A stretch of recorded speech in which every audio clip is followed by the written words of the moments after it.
When an organization decides to restructure, often it's based on the advice of a large firm that's come in and they're looking to improve organizational effectiveness.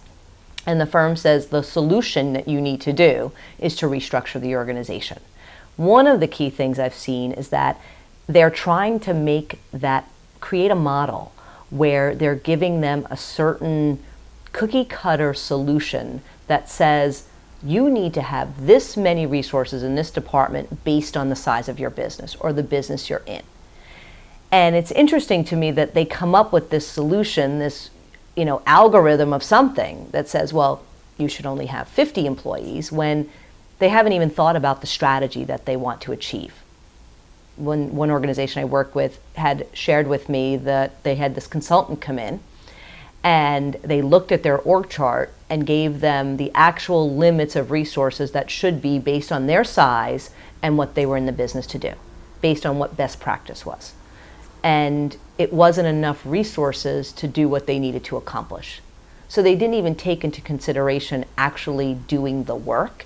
It was so directly tied to resources and the money tied to those that it eliminated their ability to deliver strategy from that perspective.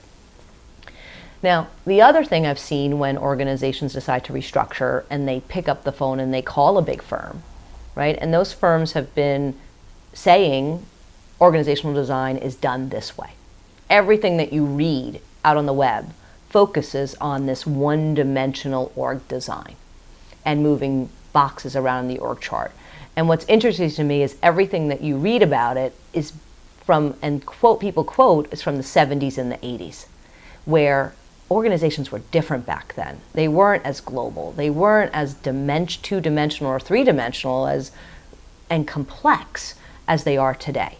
So that if you're trying to use a solution that was meant 30 years ago or more, actually the 70s, it's got to be 40 years ago, you're not using the most up-to-date methodology and approach, right? And there's lots of approaches out there that get organizations thinking horizontally, but they never get them.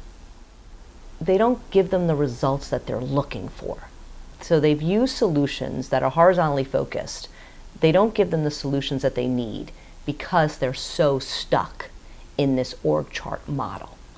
And one organization I worked with, they had spent millions of dollars on a restructure, millions.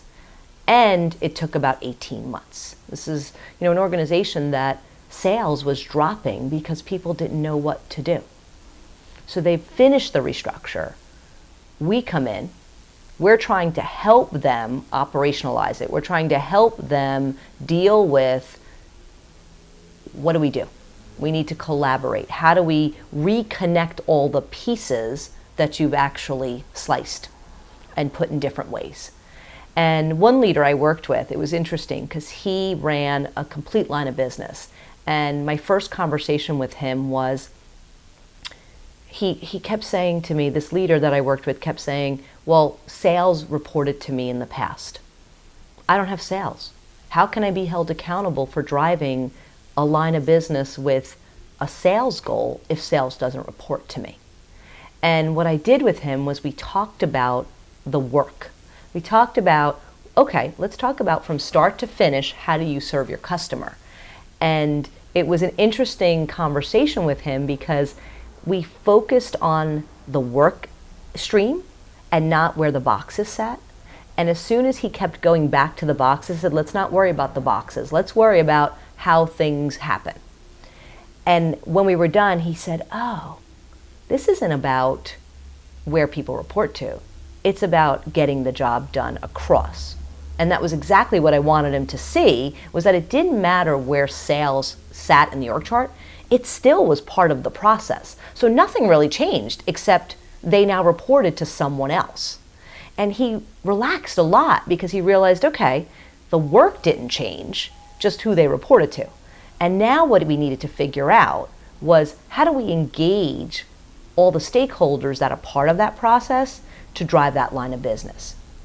So if leaders can actually let go of the need for them to report to you and look to other solutions, other types of structured vehicles.